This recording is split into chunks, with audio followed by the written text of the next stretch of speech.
Toyota knows how to make cars. It does it so well, it became the first company to produce more than 10 million a year. Its success is rooted in a special system and began what's now known as lean manufacturing, an ethos emulated by companies around the world to make products faster, cheaper and better.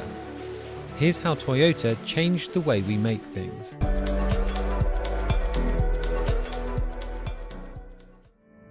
Following the Second World War, Japan was left in a precarious economic position.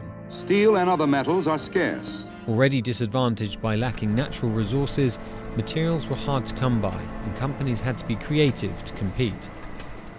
Toyota's founder, Seikichi Toyoda, had started a loom business, but it was his son Kiichiro who founded the motor company in 1937.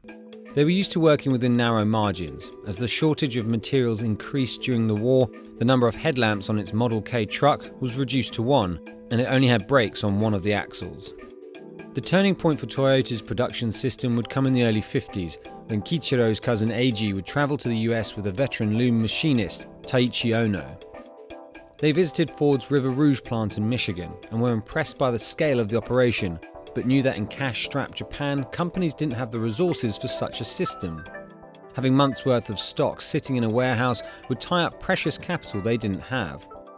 Instead, what truly impressed Ono was a visit to a supermarket, a Piggly Wiggly according to legend. Japan didn't really have self-service stores at this point, and he was struck by the way customers could choose exactly what they wanted, when they wanted.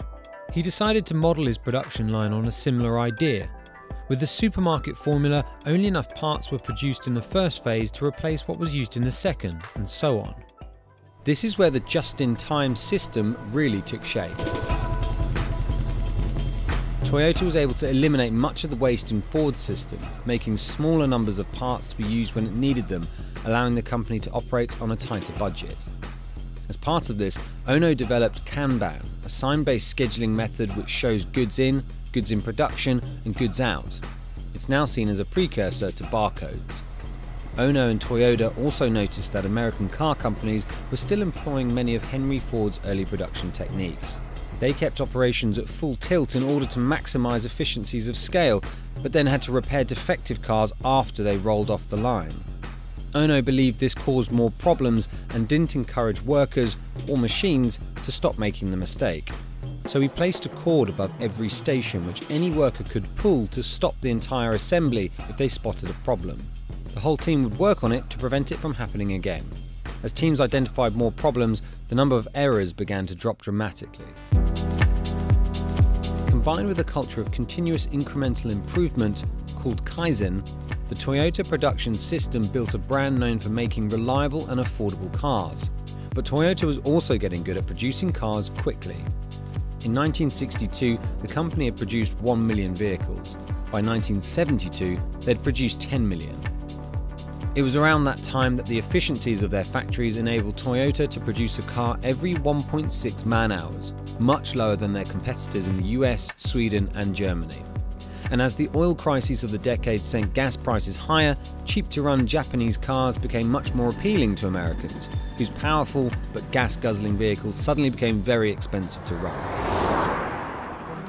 Today, Toyota has made over 250 million vehicles. Others have looked to them to learn the lessons of lean, combining craft with mass production, avoiding waste while striving for constant improvement. Boeing is perhaps the most famous, restructuring a plant to better suit TPS. Intel is another long-time lean ambassador and is exploring the principles in the context of AI and the Internet of Things. A Canadian hospital even used Toyota's system to decrease wait times in its ER. The Toyota production system changed not just how cars are made globally, but how we approach making things full stop. It also showed that there's always a better way to make a product.